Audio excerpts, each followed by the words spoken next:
जन भावनाओं का सम्मान करना कांग्रेस की सरकार की जिम्मेदारी है। मुख्यमंत्री खुद जन भावनाओं का सम्मान करते हैं, इसीलिए तो महंगाई से राहत शिविर लगाते हैं। यदि कहीं डिस्ट्रिक्ट को लेकर विवाद है तो जनता की भावनाओं के सम्मान के अनुसार उनसे बातचीत करके उनकी समस्या का समाधान कर दिया जाए। शहर तो पहले से 250 वार्डों का इंटैक्ट रहेगा, ये मैं आपको पहले कह चुका हूँ। ग्रेटर और हेरिटेज नगर निगम के ग्रेटर नगर निगम के 250 वार्ड है, वो हमारे इंटैक्ट है। जयपुर सिटी एक अलग लोकसभा है, तो जयपुर तो राजस्थान की राजधानी का तो टुकड़े हो ही नहीं सकते, तो वैसी रहेगी राजधानी। और अब कोई नया देहात वगैरह क्या बात होगी मेरी जानकारी में नहीं, ये सब मुख्यमंत्री डिसाइड करेंगे। क्योंकि मेरा इन सब बातों के लिए मैं ये कह सकता हूँ, कहीं यदि कहीं नए डिस्ट्रिक्ट में किसी को जबरन शामिल कर रहे हैं तो जबरन की बजाय जनभावना का सम्मान। जिले बनाना चाहिए, जिले बनने चाहिए, पर गुणागुण के आधार पर बनने चाहिए, ना भौगोलिक परिस्थिति देखी जा रही है। जयपुर और जोधपुर को 2 टुकड़ों में बांटने की बात की जा रही है। 35-35 किलोमीटर कुचामन डीडवाना है, कोटपुतली बहरोड है। दो जिला मुख्य एक जिला मुख्यालय में 2 शहरों के नाम देकर लोगों को संतुष्ट करने की कोशिश जरूर की जा सकती है, पर जिला कलेक्ट्रेट कहाँ होगी इसलिए तो सरकार को तय करना ही पड़ेगा। मुख्यमंत्री जी जहाँ जाते हैं वहाँ कह देते हैं कि मैं जिला बनाकर जाऊंगा, और जिला बनाते हैं। अब भी कहते हैं मैं और जिले बनाऊंगा। मैं समझता हूँ कि ये आपाधापी का वातावरण है।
नमस्कार जंटू में स्वागत आपका। मैं हूं योगेंद्र, आप देख रहे हैं खास खबर। खास खबर में बात करेंगे राजस्थान के प्रशासनिक ढांचे की, जिसे कहूं कि रेवेन्यू स्ट्रक्चर भी कहा जाए तो अतिशयोक्ति नहीं होगी। नए जिलों के गठन के बाद 19 नए जिले, 3 संभाग, यानी कि 10 संभाग 50 जिले। लेकिन बात यही थमती नजर नहीं आ रही है, कुछ जगह विरोध बढ़ता जा रहा है। सूत्रों से मिली जानकारी के अनुसार कुछ जिले और बढ़ाए जा सकते हैं, इसी के साथ कुछ संभाग भी बढ़ाए जाने की संभावना है। लेकिन ये सरकार का अधिकृत और प्रिविलेज राइट है कि वो क्या करती है, लेकिन चर्चा है इस तरह की।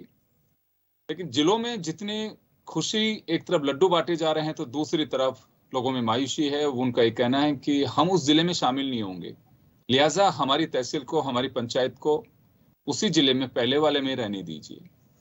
ये किस तरह का विवाद चल रहा है? मुख्यमंत्री अशोक गहलोत ने जयपुर के विभाजन सहित कुछ जिलों के मुद्दे को लेकर के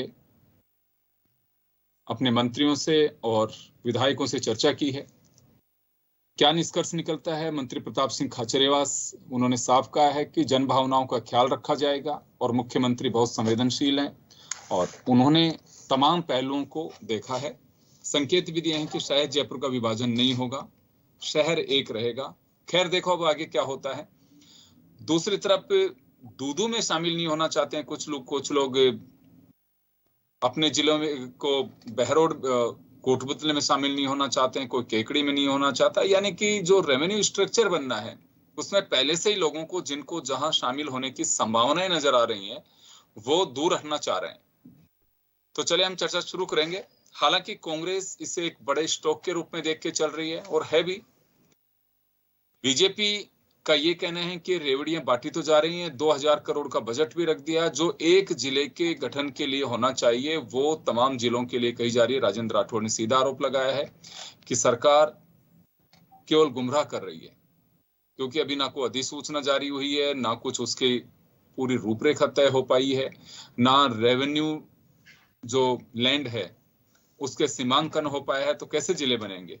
तो इस मुद्दे पर चर्चा करने के लिए हमारे साथ श्याम सुंदर शर्मा साहब वरिष्ठ पत्रकार हैं, हमारे साथ अरुण शर्मा जी कांग्रेस के सीनियर लीडर हैं, स्पोक्स पर्सन हैं, सुरेश गर्ग साहब भाजपा के प्रवक्ता हमारे साथ में हैं। श्याम जी, क्या लगता है आपको कि बहुत बड़ा विवाद है या मुख्यमंत्री बहुत सहजता के साथ निपटा देंगे इसे? देखिए योगेंद्र जी, जब मुख्यमंत्री कमजोर होता है और विधायकों के सहारे अपनी सरकार चलाना पसंद करता है तो ये सब चीजें पैदा होती है। आपने अभी विधानसभा का बजट सत्र आया था, जब आपने जिले घोषित कर दिए। अब जो घोषित करने के बाद जयपुर जैसे को 2 जिले क्यों बनाने की जरूरत पड़ी, जोधपुर को 2 जिले बनाने की क्या जरूरत पड़ी? विरोध हुआ, आपने देखा। अब कुछ चीजें ऐसी है कि देखिए हर राजनीतिक पार्टी में राजनीतिक इच्छा शक्ति होती है लोगों की, हम कुछ मांग कर ले तो मिल जाएगा। अब देखिएगा कि भंवर जितेंद्र को तो विश्वास दिला के आए गए थे कि नया संभाग बनेगा तो अलवर बनेगा, ये कह के आए थे मुख्यमंत्री। और मुख्यमंत्री जानते हैं भंवर जितेंद्र को अगर खुश करके रखूंगा तो मेरी केंद्रीय नेतृत्व में सिफारिश चल जाएगी। सिफारिश की है भी, बात सही है। अब देखिएगा कि जिस प्रकार से नए संभाग तो आपने बनाए, 3 बनाने की घोषणा तो कर दी आपने, अब 3 संभाग और बनाने की बात हो रही है। 3 संभाग कौन से बन सकते हैं, जिसमें देखिएगा भीलवाड़ा है, चित्तौड़ है, बाड़मेर है, नागौर है, सवाई माधोपुर, इसमें से कौन से संभाग छांटे जाए, ये थोड़ा सा डिस्कस की बात चल रही है। उससे पहले देखिएगा कि बहुत सारे लोगों को कहा था कि हमारे भी जिला बन सकता है। अब देखिए दूदू में शामिल नहीं होना चाहते फुलेरा और आप देखा कि आंसू गैस भी चली और मुख्यमंत्री जी को बैठक भी करनी पड़ी। अब कह रहे हैं जयपुर ग्रामीण एक नया जिला बना दिया जाए जिससे कि ये विवाद समाप्त हो जाए। वो कह रहे हैं, लालचंद कटारिया ने कहा हम जयपुर से अलग नहीं हो सकते, हम जोमनेर तो हमारे, हमको उसमें रखो जयपुर में। और देखिएगा कि चंद्रभान ने कहा कि मैंने तो बहुत दिन पहले ही कहा था कि मेरे मालपुरा को जिला बनाओ। अब वो देवली वाले कह रहे हैं मेरे भी जिला बना दो। सुजानगढ़ वालों को तो कहा था कि मेरे रहते हुए, क्योंकि वो स्वर्गवासी हो गए, उन्होंने कहा था मेरा जिला तो बनना ही चाहिए। अब देखिए निमाड़ा वाले भी कह रहे हैं मेरा भी जिला बना दो, भिवाड़ी वाले, भीनमान वाले, सूरतगढ़ वाले, लाडनू, देवली, जेतारण, ये इतने सारे जिले मांग जब उठने लगी तो कह रहे कि फिर तो बनाओ ना, फिर तो 14 जिले और बना दो। अब कितने बन पाते हो बात अलग है, लेकिन ये बात सही है कि जिस तरह की स्थितियां बन गई है उससे कुछ दिन बाद आपको लगेगा जब विधानसभा का सत्र आएगा या तो उसमें घोषणा की जाएगी कि भाई नए जिले बनाए जाने की बात आ रही है। रिपोर्ट तो देखिएगा कि मुख्यमंत्री चाहेगा तो रिपोर्ट 2 मिनट में आ जाती है, और नहीं बनाने तो रिपोर्ट नहीं लेनी है। अपनी कमेटी का तो मामला टालना हो तो कमेटी बना दो, नहीं तो कोई बात नहीं है। तो देखिएगा इन सब चीजों को लेकर के मुख्यमंत्री जी किसी तरह से भी विधायकों को संतुष्ट रखना चाहते हैं, क्योंकि वो चाहते हैं कि मेरे खिलाफ कोई आवाज नहीं उठे। और केंद्र में ये नहीं कहा कि नहीं मुख्यमंत्री जी ठीक नहीं है, अब चौथी बार की तैयारी मत करो। इसलिए चौथी बार की तैयारी करने का परिणाम अगर है तो अलग बात है। लेकिन चलिए श्याम जी, ये सब बात की बातें अभी हम बहुत आगे की सोच रहे हैं, अभी फिलहाल जिलों पे हम फोकस करना चाहेंगे। गर्ग साहब, आपके पास आना चाहूंगा मैं। और बीजेपी ऑब्जेक्शन कर रही इस बात को लेकर के, लेकिन कांग्रेस को लगता है कि हमारा मास्टर स्ट्रोक है, जिससे बीजेपी बौखलाई हुई है। देखिए योगेंद्र जी, कांग्रेस का कोई मास्टर स्ट्रोक नहीं है। आपने अभी श्याम जी की बात भी सुनी होगी कि आज की तारीख में पिछले 4.5 साल से एक कमजोर मुख्यमंत्री राजस्थान के अंदर है। आपने देखा होगा 4.5 साल से जिस तरह से राजस्थान की जनता को परेशानी हो रही है, क्योंकि वो अपनी कुर्सी बचाने के अलावा कुछ नहीं कर रहे, केवल एमएलए को खुश करने के अलावा कुछ भी नहीं कर रहे। एमएलए जो डिमांड लेके चला जाता है उसके हिसाब से वो घोषणाएं कर देते हैं। आज इन्होंने 19 जिलों की घोषणाएं की है, जयपुर को 2 दड़ों में बांटने की कोशिश की है। पहले ही इन्होंने 2 दड़ों में जयपुर को बांट के जयपुर ग्रेटर और हेरिटेज बना के जयपुर का तो वैसे ही सत्यानाश कर दिया। आज जयपुर की जो दुर्दशा जो की है वो गहलोत जी की देन है। आज जयपुर के अंदर जितना गंदगी और साफ सफाई नहीं होना, ये सब चीजें वो गहलोत जी की वजह से हुआ। तो ये अब 2 जिले बनाना, जयपुर के भी बनाना, अब दूदू के अंदर, अब बताइए फुलेरा और सांबर जो एरिया है वो अपना आप में बड़ा है, क्यों नहीं उनको भी जिला बना दे। जब सब एमएलए डिमांड कर रहे हैं तो जितने भी एमएलए सबकी मंशा पूरी करनी चाहिए, लेकिन मंशा के साथ साथ बजट भी होना जरूरी है। आज आपने देखा होगा कि ये घोषणाएं करते जा रहे हैं, केवल घोषणाओं के मास्टर हो रहे हैं। पिछले 2018 से सिर्फ इन्होंने घोषणाएं की है, कोई चीज धरातल पे नहीं है। जो चीज भी है उसके अंदर अगर कोई चीज लागू की है तो उसमें भ्रष्टाचार चरम सीमा पे है। इन्होंने किसानों को कर्जा माफी हो, चाहे किसी भी योजनाएं हो, चिरंजीवी योजना में 25 लाख कर दिया, लेकिन 90 लोगों से ज्यादा का लोगों को 10 लाख से ज्यादा का बेनिफिट नहीं मिला। तो इस तरह से केवल आज बिजली के का भी देख लीजिए, बिजली के अंदर 100 यूनिट फ्री करने की बात कर दी तो जो सब्सिडी मिल रही थी वो सब्सिडी बंद हो गई जनता की।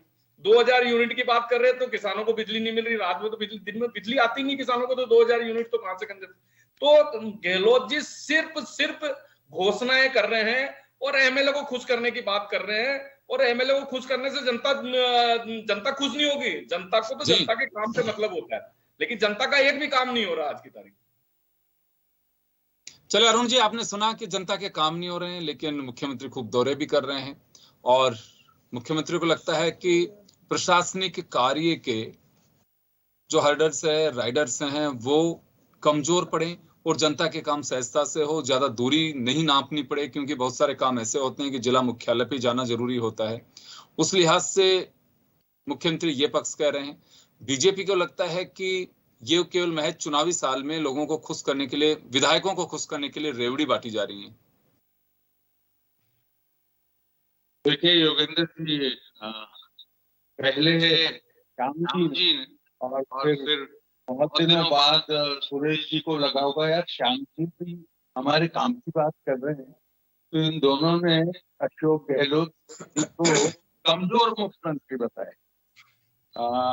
मतलब हास्यास्पद इस तरह में है योगेंद्र जी कि अशोक गहलोत जी ने जितनी खींच दी है उसमें भी कई साल लोगों को लगेंगे बीजेपी जैसे पार्टियों को उस लकीर तक पहुंचने।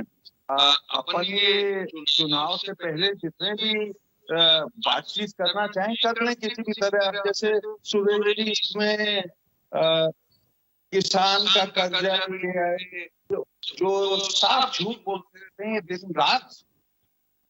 मतलब 19,500 करोड़ रुपए का कर्जा माफ हुआ है 22 लाख किसानों का। जरूर जो सेंट्रल बैंक्स हैं, यूनियन उस बैंक के, उनके कर्जे किसी टेक्निकलिटी के वजह से नहीं हुए, लेकिन ये लगातार बोलते हैं कि किसान का कर्जा माफ नहीं हुआ। अब इस झूठ का कोई इलाज तो है? मैं जानता हूँ 20 किसानों को पर्सनली जिनके कर्जे माफ हुए हैं, आप लोग भी जानते होंगे शायद, हर दिन जनता के संपर्क में रहते हैं। लेकिन सफेद कलर का झूठ, जमीनें कुर्की हो गई, क्यों बोल रहे हो साहब? जमीन ये सब चलेगा अरुण जी,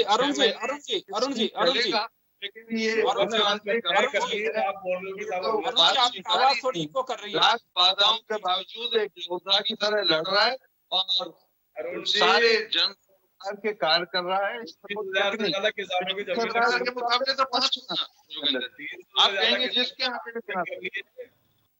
हालांकि पिछली सरकार बीजेपी आजकल वसुंधरा जी की सरकार। अरुण जी आपकी आवाज इको कर रही है थोड़ी। अगर ईपी हो तो ईपी आपके ऐसे कुछ सिस्टम में आवाज गूंज रही है आपकी बहुत ज्यादा। अच्छा, मैं वापस आऊंगा जब तक के बाद श्याम जी का रुख करता हूँ, अगर ईपी लगा सकते हो आप। जी श्याम जी, लेकिन एक चीज मुझे बताइए कि क्या जिले बनाना आपको लगता है कि कांग्रेस का या मुख्यमंत्री का एक मास्टर स्ट्रोक है? ये देखिए योगेंद्र जी, वसुंधरा जी ने भी नए जिले बनाए थे, उनको क्या हुआ, उन सत्ता चली गई थी।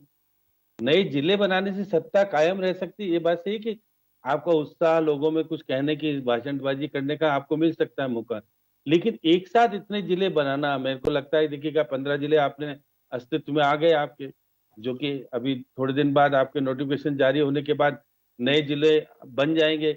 लेकिन उससे पहले जिस तरह का विवाद, जिस तरह की स्थितियां, फिर नए जिले बनाने की कवायद शुरू हो गई, तो इसका मतलब है कि आपने जब बजट में घोषणा की थी उस वक्त क्या कवायद नहीं हुई थी, क्या क्या उस वक्त आपको जो जिले घोषित करने, बार बार जिले घोषित करने का मतलब है कि आप क्यों करना चाहते हो, उसका मतलब है कि आप कमजोर स्थिति में, जब भी तो विधायक आपके ऊपर कह रहे नहीं बनाओगे, नहीं तो हम तो नाराज होकर चले जाएंगे।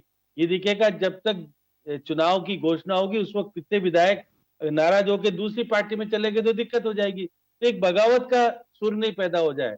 मुख्यमंत्री जी राजनीतिक तौर पर निश्चित तौर पर मजबूत है, ये बात सही है कि वो किस तरह से विपक्ष को और लोगों को संतुष्ट करने में माहिर है, इसमें तो दो राय नहीं दिखेगा। कितने लोगों के, विपक्ष वालों की भी पूर्ति हो जाएगी, जो मैं सुरेश जी कह रहे थे, सुरेश जी आपके लोगों के भी जिले और संभाग बनने वाले हैं, इसलिए कोशिश करेंगे कि भाई। मुझे ये अच्छे से ध्यान है कि शंकर सिंह जी रावत, ब्यावर विधायक और अनूपगढ़ विधायक, उन्होंने भी जब उनके अनूपगढ़ को जिला बनाने की और ब्यावर को जिला बनाने की घोषणा की गई तो उन्होंने भी खड़े होकर तालियां बजाई थी। देखिएगा हर विधायक चाहता है कि मेरा जिला बन जाए तो मैं कम से कम पब्लिक को जाके कह सकूं कि मुझको दोबारा जिताओ क्योंकि मैंने जिला बना दिया या मेरा संभाग बना दिया। अब संभाग इतने हो जाने, संभाग का मतलब क्या है बताइए? संभाग में संभागीय आयुक्त करता क्या है? बाबा की तरह बैठा रहता है, उसका कोई काम तो है नहीं इधर उधर। तो प्रशासनिक व्यवस्था जिस संभाग स्तर को जब बनाया था, जब 3 संभाग बने थे राजस्थान में, तो कहा था कि कामकाज में इसमें मतलब वो है कि सीनियर अधिकारी को आप लगा दो वहां जाकर के, और जिस तरह का उसका कोई महत्व जितना होना चाहिए नहीं हो पा रहे। जिले तो चलो, जिले में तो ये होता है कि प्रशासनिक अधिकारी बैठता है तो कसावट आती है, छोटा क्षेत्र होता है तो विकास तो होता है, लेकिन इतने जिले एक साथ बन जाना, हम तो भाग्य में सोच ही नहीं सकते कि राजस्थान इतने बड़े हो जाएंगे। 60 से अधिक जिले अगर हो जाएंगे तो एक बहुत बड़ा उपलब्धि तो है कि फिर इतिहास तो बन जाएगा।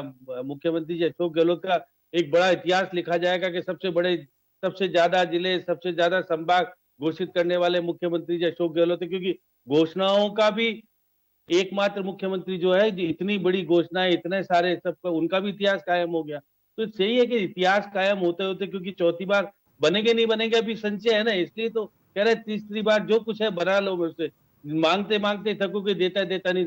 लेकिन राजनीतिक तौर पर वो तो इसमें कमजोर कैसे हुए मुख्यमंत्री? कमजोर इसलिए कि अगर विधायक कहेंगे देना तो दो, नहीं तो हम जा रहे हैं, नहीं देता हूँ। नहीं, लेकिन जब 19 जिलों की घोषणा की, कितने विधायकों की नाराजगी है? आप देखिएगा कि अब जाने का आप खुद ही आरोप लगाते हो आप डिग्गी के अंदर कैसे मिलेंगे? अब सुबह श्याम जी, जब एक घोषणा की गई थी जिलों की और संभाग की, तो कितने विधायकों ने अपनी वो दर्ज कराई कि हाँ साहब मेरा विरोध है ये?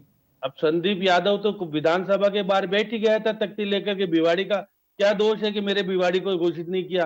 भंवर जितेंद्र को जाकर के क्या कहना पड़ेगा कि भाई तुम्हारा सबसे पहले संभाग तो तुम्हारा बनेगा, और हरीश चौधरी को भी कह दिया कि संभाग तो तुम्हारा ही बना दूंगा मैं। तो देखिए जो अंदर केंद्रीय नेतृत्व में रखते हैं पावर, उनको कह रहे हैं बना, अब चंद्रभान को कह रहे हैं मालपुरा बना दूंगा, क्योंकि देखिएगा टॉक वाले कह रहे हैं हम नहीं जाएंगे, केकड़ी में नहीं जाएंगे, उधर नहीं जाएंगे। तो जिस तरह से आपने जिलों की संख्या बना दी, तो हर जिले के लोग जो तहसील है वो कहेंगे कि हमारा जिला बना दो। हम तो जब दूदू को जिला बनाया जा सकता है, 12,000 की जनसंख्या वालों को जिला बनाया जा सकता है, तो क्राइटेरिया तो तय करना पड़ेगा। जिले बनाने के लिए आपको क्राइटेरिया तय करना, अभी कोई क्राइटेरिया नहीं है, राजनीतिक इच्छा शक्ति तो बना दो, कम से कम होना चाहिए कि 3 लाख की आबादी हो, 4 लाख की आबादी हो, उसको बनाएंगे जिला, कुछ तो क्राइटेरिया बनाओ। आप ऐसे क्या करना चाहते हो कि आपके पास जमीन खाली है तो यहाँ सरकारी ऑफिस बन जाएंगे? कब बनेंगे? 5 साल बाद। आज तो कोई बन नहीं सकता। एक कमरे में कलेक्टर बिठा दो, एक कमरे में एसपी बिठा दो, बाकी के लोग कब बैठेंगे, क्या होगा, कुछ पता नहीं पड़ता। इसलिए प्रशासनिक ढांचे को सुदृढ़ बनाने के लिए सब कुछ व्यवस्था देनी पड़ेगी। आप राजनीतिक तौर पर फायदा लेने के लिए लास्ट जाते जाते सब कुछ बनाओगे तो फायदा मिलेगा, नुकसान मिलेगा, ये तो चुनाव बताएगा आपको। लेकिन बिल्कुल आ जाओगे। बिल्कुल, देखिए हर पार्टी, हर सरकार एक कवायद करती है अपनी ओर से कि मैं रिपीट हो सकूं, मैं ये योजनाएं लेकर के आऊंगा, शायद जनता उसको अप्रिशिएट करेगी और वो अप्रिसिएशन वोट में तब्दील होगा। अपोजिशन के लोग ये मान के चलते हैं कि हम जनता की उस नब्ज को टटोलने की कोशिश करें, यानी कि दुखती रग पे हम हाथ रख के उससे सहलाने की कोशिश करें, ताकि उनके समझ में आए कि हमारे सहयोगी तो ये हो सकते हैं, हमारे हमदर्द ये हो सकते हैं, लिहाजा इनका ख्याल किया जाए। ये एक बड़ा ट्रेंड है, ये तो हर तरफ से कोशिश की जाती है। गर्ग साहब, आपके पास आना चाहूंगा एक बार फिर मैं। अभी अरुण जी कह रहे थे, वो उनकी वॉइस थोड़ी सी इको हो रही थी, इस कारण से पूरी बात, आप वाली बात का पूरा जवाब नहीं दे पाए। लेकिन कांग्रेस को ये सीधा लगता है कि इसकी आवश्यकता थी और आवश्यकता होने की वजह से ये पूरी एक्सरसाइज के साथ में जिले बनाए गए। कहीं अगर कोई कमियां होंगी, जैसे प्रताप सिंह खाचरियावास ने बाहर आकर के कहा कि मुख्यमंत्री जन भावना का पूरा ख्याल रखते हैं, वो एक्सरसाइज कर रहे हैं, अगर कोई आवश्यकता होगी जन भावनाएं कैसे उन भावनाओं की हम कद्र कर सकते हैं, उस पर पूरा फोकस किया जा रहा है। तो जन भावनाओं की बात आती है, भावनाओं की तो बात है, आप लोग भी जो बात कर रहे हो भावनाओं की कर रहे हैं, सरकार भी भावनाओं की बात कर रही है। तो भावनाएं जब वोट के साथ में बहती हैं तो बहुत सारा उथल पुथल हो जाता है। देखिए योगेंद्र जी, जन भावना की बात प्रताप जी को कब आई? जब फुलेरा और सामर के अंदर जब आंदोलन हुआ, जब फुलेरा और सामर के लोग कह रहे कि हम दूधू में शामिल नहीं होंगे, तब याद आई क्या? पहले याद नहीं आई थी क्या खाचरियावास जी को कि क्या फुलेरा और वो दूधू में शामिल होना? वो मुख्यमंत्री जी की बैठक के बाद बता रहे थे, मुख्यमंत्री ने बैठक बुलाई, उसके बाद की बात बता रहे थे। हाँ तो अरे खाचरियावास जी तो पलटू राम है, अभी क्या बोलेंगे? 10 मिनट बाद में अपने स्टेटमेंट चेंज कर लेंगे। अपने भेजा ना। आज जयपुर जिले के 2 दड़े किए थे, जयपुर उत्तर और जो दक्षिण जो बनाने की बात हुई थी, खाचरियावास जी ने विरोध क्यों नहीं किया? जब भारतीय जनता पार्टी के लोगों ने जब जयपुर एक के लिए पूरे जयपुर के अंदर धरने प्रदर्शन और जब अलग अलग मंदिरों में जाकर हमने किए, खाचरियावास जी आगे प्रेस कॉन्फ्रेंस कर कि नहीं जी, जयपुर एक ही रहेगा, जयपुर को अलग नहीं होने देंगे। पहले उसमें बीजेपी और कांग्रेस के दोनों के लोग गए। नहीं तो खाचरियावास जी पहले कहां चले गए थे? जब बीजेपी के हमारे सुनील कुमार जी ने उठाया था, इसके बाद में आए खाचरियावास जी। तो इसलिए सुरेश जी शुरू में भी उन्होंने इस बात का बयान दे दिया था कि ये देखने वाली बात होगी कि क्या जयपुर का खाचरियावास जी 5 मिनट में तो पलट जाते हैं, कौन सा बयान देना है। फिर दूसरी बात मैं ये कहना चाह रहा हूँ कि आप जिले बनाइए, लेकिन साहब उसकी अधिसूचना कब जारी करोगे, किस तरह से बनाओगे, क्या बजट होगा, ये सब अंधेरे में तीर मारने वाली बातें हो रही है साहब। अभी तक कोई भी चीज है अंधेरे में तीर मारने वाली बात हुई। अभी थोड़ी देर पहले ये अपने अरुण जी बोल रहे थे, किसानों की बातें जो कर रहे थे। अजी भाई साहब, आपके नेता ने खुद नहीं बोला था वो कि 10 दिन में कर्जा माफ करने के, हमने तो नहीं बोला था संपूर्ण कर्जा माफी की। आपके नेता फिलहाल तो जिलों पे आओ, जिलों पे समय कम है, अपन जिलों पे फोकस करें। तो जिले के अंदर तो साहब हम तो ये कह रहे हैं कि साहब आप जो चीज है उसको केवल घोषणाएं मत करो, अमली जाना पहना और जनता की आवाज को सुनो। जो जनता जो कहे उसको सुनना चाहिए। आप एमएलए के किसी के दबाव में आगे कमजोर, जो आज ये कह रहे हैं बिल्कुल सही है, आज मुख्यमंत्री कमजोर है, इसलिए जो कोई एमएलए चला जाता है उसकी सुनवाई कर देते, भैया तुम तो आ जाओ, तुम मांगते रहो, हम करते रहेंगे। अब आप तो कोई ये तुक वाली बात है, कोई अधिसूचना जारी नहीं है, न फंड है, न कुछ नहीं है, तो ये तो चलता रहेगा। केवल चुनावी टाइम है, चुनावी टाइम में घोषणाएं होती रहेगी, सिर्फ घोषणा है, बाकी कुछ भी नहीं। चलिए अरुण जी बहुत मुस्कुराते हुए आपको जवाब देने के लिए बहुत बेताब है, क्योंकि पिछली बार इनके वहां से कुछ ऑडियो प्रॉब्लम आ रही थी। अब आप सुनिए धैर्य से। नहीं, मुझे कुछ ज्यादा नहीं कहना कि, लेकिन ये जो कमजोर मुख्यमंत्री है राजस्थान का, उसका अब मुकाबला होगा विधानसभा के चुनाव में मजबूत प्रधानमंत्री से, क्योंकि लोकल लीडरशिप में तो कोई विश्वास भारतीय जनता पार्टी का रहा नहीं है।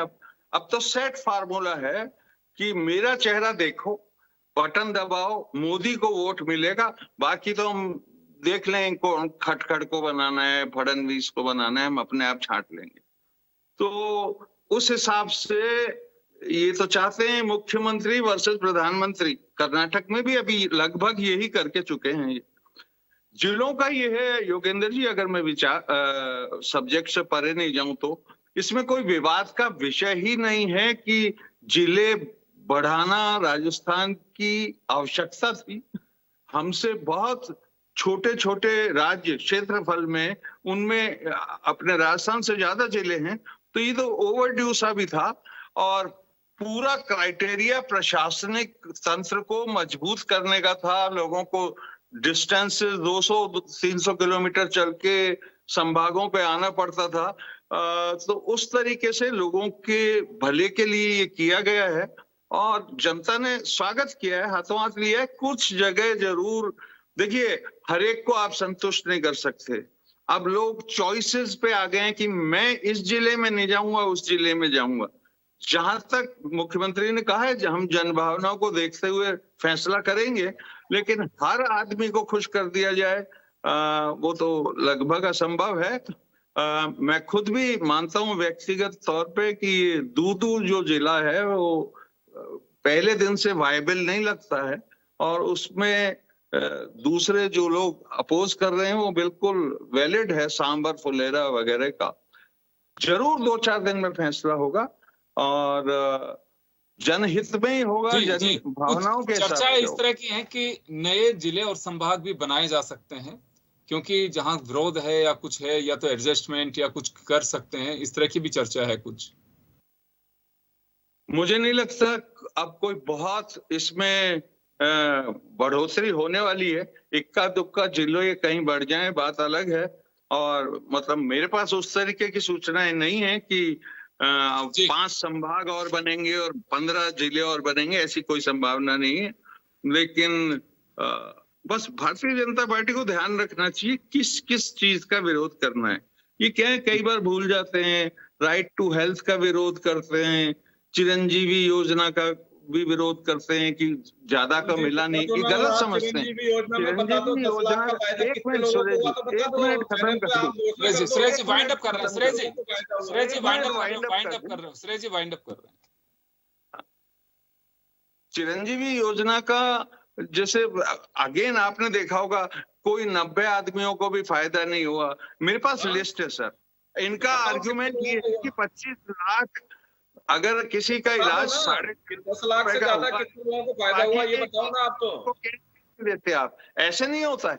25 लाख तक की सीमा है, पर अगर आपका 2 लाख में इलाज हो रहा है तो आप नाराज थोड़ी हो सकते उस बात से। क्यों जनता को बना रहे हो?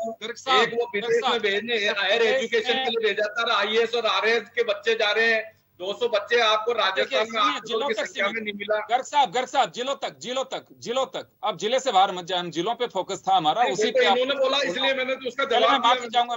मैं रोकना चाहूंगा सभी अतिथियों को। खैर चलिए, जिलों को लेकर के कांग्रेस को और सरकार को लगता है कि हमारा एक बड़ा मास्टर स्ट्रोक है, हम जनता के बीच जा रहे हैं, क्योंकि वर्षों से जो जन भावनाएं हैं, जनता जो डिमांड कर रही थी, उसे हमने अमली जामा पहनाया और इसका रिव्यू किया जा रहा है। अगर कहीं कोई आवश्यकता होगी, कुछ जिलों में इजाफा किया जा सकता है, एक आध संभाग और बनाए जा सकते हैं। ये कुछ सूत्रों के हवाले से खबरें आ रही हैं, इसे अधिकृत हम नहीं कह सकते जब तक पुख्ता सूचना। और ये क्योंकि मैंने कहा कि इस तरह की चर्चाएं भी अभी हैं, सोशल मीडिया पे भी फैल रही हैं, कुछ मित्रों से बात की तो उनका भी कहना है। खैर देखना होगा कि अगर घोषणा होती है तो जब ये मानसून सत्र आ रहा है विधानसभा का, उस दौरान कुछ और। लेकिन अब अधिसूचना को लेकर के बात है कि 29 जून की बात निकल करके आ रही थी कि 29 जून से पहले अधिसूचना जारी होनी है, 29 जून तक होनी है। अब उस अधिसूचना के बाहर जाकर के क्या नए जिले नई सरकार के लिए छोड़ के जाएंगे या फिर वर्तमान सरकार ही उन्हें अपना इंफ्रास्ट्रक्चर देके जाएगी, अधिकारी देके जाएगी, ये देखने वाली बात है। और रही बात जनभावनाओं की, तो जनभावनाएं कितनी वोट में तब्दील होंगी, ये तो वोट के समय तय हो पाएगा। ना बीजेपी तय कर सकती है, ना कांग्रेस तय कर सकती है, उसी वक्त पता चल पाएगा। बहुत बहुत शुक्रिया आप सभी का। खास खबर में इतना ही, दीजिए इजाजत, नमस्कार।